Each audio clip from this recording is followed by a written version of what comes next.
Now today we'll discuss about priority queue. So what priority queue is means in the data structure is a set of items supporting the three operations such as insert of x comma p, that is insert item x into priority queue p, maximum of p returns the item with the largest key in the priority queue p, extract max p return and remove the item with the largest key in the P. So basic the operation on priority queue are insert maximum and extract max. So where actual this priority queue has been implemented, or where the application of the priority queue is basically representing for the scheduling. So what priority queue are used to maintain schedules and the calendar. So basically the event which we are occurred or which will be occurred in the future, coming future or the near in the future, for that purpose the priority queue has been used, such as scheduling and the calendar, that is mean the event. Apart from that, you may going to come across with the certain kinds of simulations which are used in the airport, parking lot, and likewise the scheduling or the event which has been occurred in coming time. Then and then only we are going to use priority queue whenever we need to schedule event according to the clock. So for that purpose we are going to use priority queue. We use the priority queue to store the points we have not yet encountered, as I told you about the event which has not happened but they are likely to happen in the future, in the coming time. That time we are going to use the priority queue. The most famous implementation of priority queue is binary heap, which can be efficiently maintained in either top down or bottom up manner. So more probably the priority queue has been used as a binary heap, where the approach which has used as a top down or the bottom up approach which has been used to represent about the binary heap. Now we'll discuss about the next data structure is sets, or we may say it is an subset or unordered collection of elements drawn from a given universal set U. Here, in a set, you will find that the order representation, that means the decreasing order or increasing order, that means descending or ascending order, has been not uh, considered over here. It is just only the collection of the elements from the set, or we may say that is subset. So set data structure get distinguished from dictionaries because there is at least an implicit need to encode which element from U are not in a given subset. That means here, as we seen about dictionary, which is nothing but the representation of your linear data structure, or which may having a certain kinds of sort, where the number of elements or the content of the elements are arranged in the order, where in the sets we are not focusing on the order representation of the elements, where we are basically need to represent the collection of the elements. So the basic operation on subsets are member x comma s is an item x, an element of subset S. That means the number of items which are representing as x from the subset S. Union A comma B, construct subset A union B of all elements in subset A or in a subset B. Means in the union we are considering total number of elements in subset A or total elements represent in the subset B. Next is intersection A comma B. Construct subset A intersection B of all elements in subset A and in subset B. That means the common elements which are going to be represented in subset A and subset B are considered over here. The insert x comma s, delete x comma s. This operation is dealing with insert or delete element x into or from the subset of s. So basically these four operations or the four representations are used to represent about your data structure set. For set of large or unbound universe, the obvious solution is representing a subset using a dictionary. If you come across with the large number of data or the large number of unbounded universe, then we probably using the subset with the dictionary. Using sorted dictionaries makes union and intersection operation much easier, basically reducing the problem to merge two sorted dictionaries. When you come across with the dictionaries, we likely to use sorted dictionaries which are probably using the union and intersection operation easily to perform on it, and we can solve or we can reduce the problem, have the merging of the two sorted dictionaries.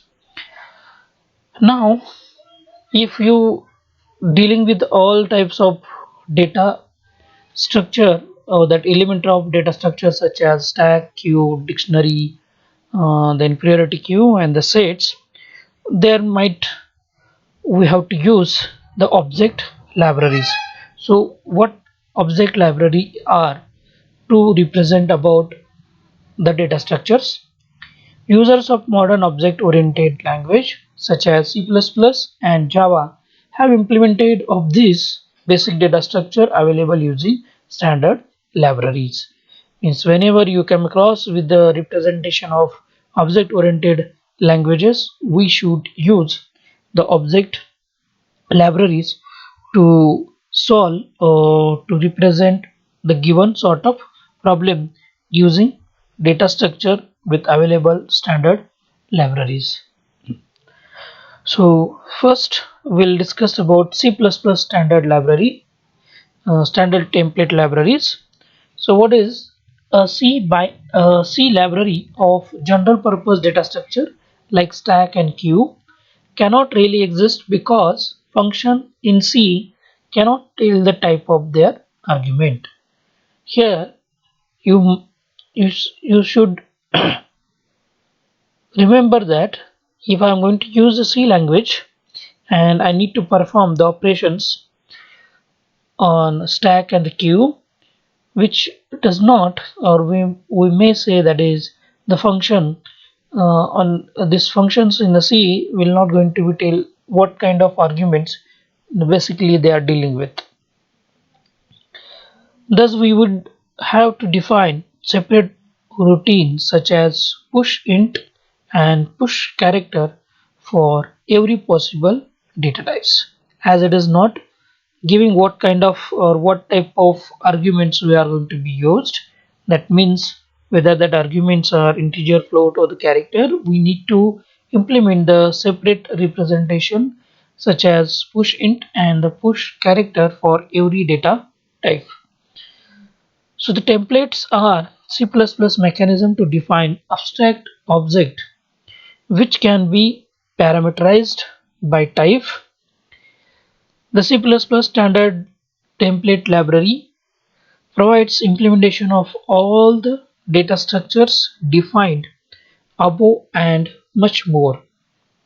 has the standard libraries, which are standard template libraries which are used in the C++, more basically focusing on the representations defined in the data structure, and it may going to be implement the basic data structures which are defined and which are not defined, that also we are going to be utilizing by calling standard template library in the C++.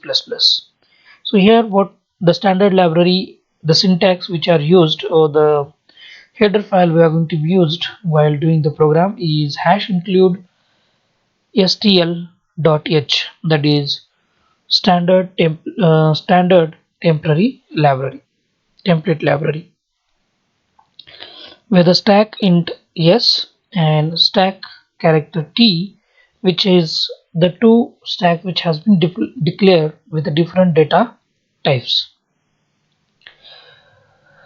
Now we'll briefly discuss about features of data structure which come across in the object libraries are stack. So the stack methods which are include s.push, s.stop, s.pop and s.empty. So top return but does not remove the element on the top, as the top which is going to be returning the value but does not remove the element on the top, while pop is going to be removed but does not return the element. So the push and the pop and the top of the stack basically have the two different uh, representations are there. They perform with the different operations. Thus, always top on the pop linked implementation ensures the stack will never be full.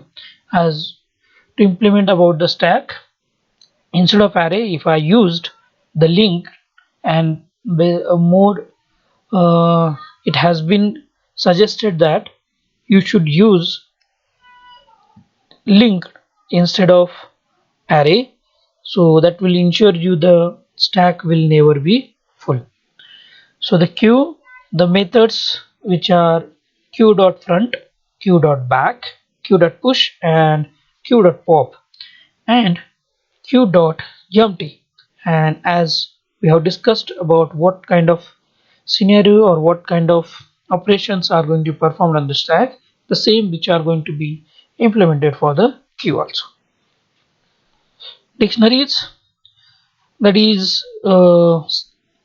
standard template libraries, contains a wide variety of container including hash map, a hashed associative container, binding key to the data items, which as we are using STL is one of the library which contains the variety of different representation of the data structures, which includes the hash map, hashed associative containers binding the key of the data items, and where the methods are going to be used as h.erase, h.find and h.insert.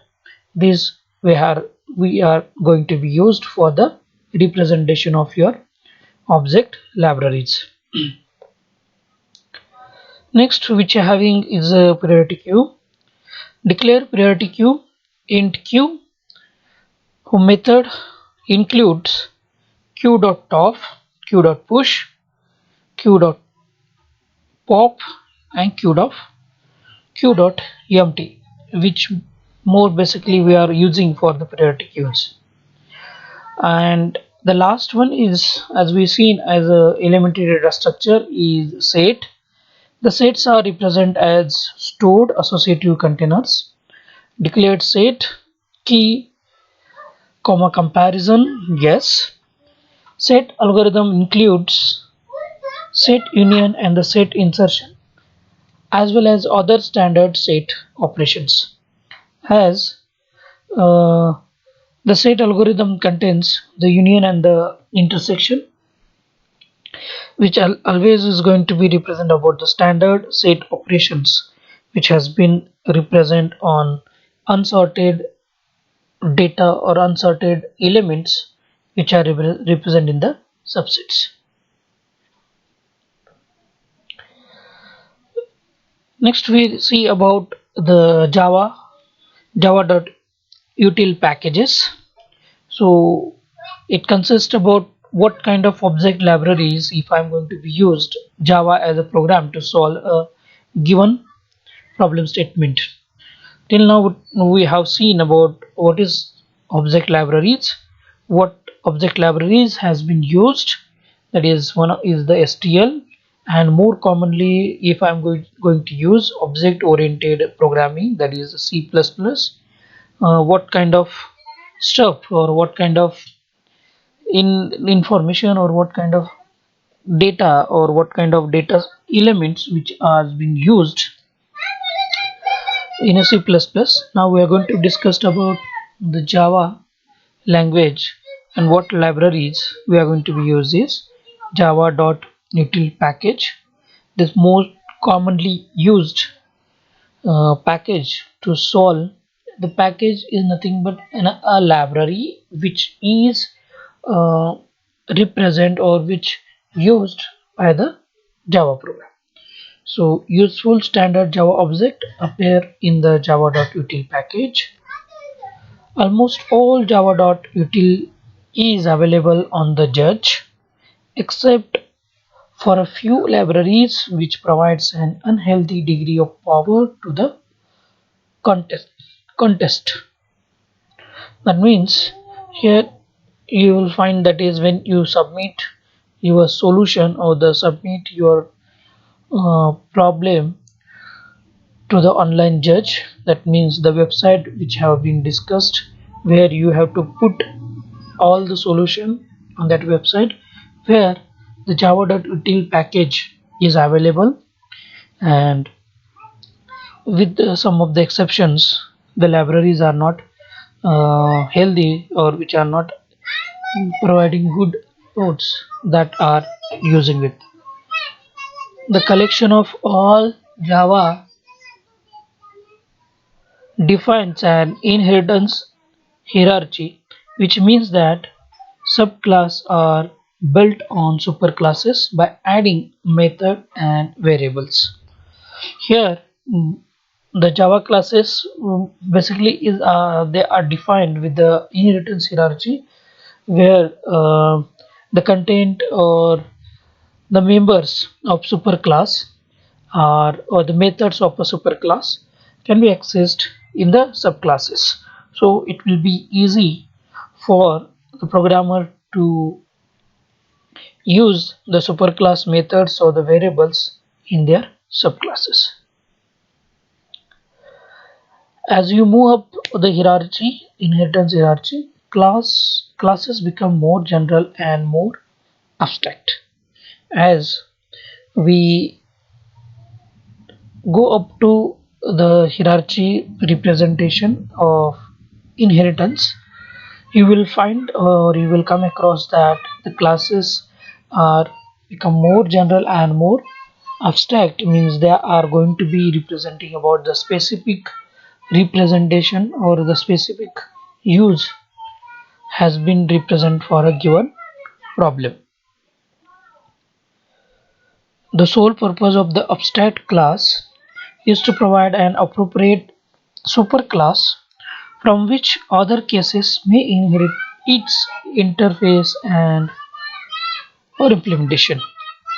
The abstract classes is to provide an appropriate superclasses. That means here the abstract class are generally used to represent about its superclasses rather than the other classes that which has been inherited its interface or it may going to be come across with the representation of the implementation.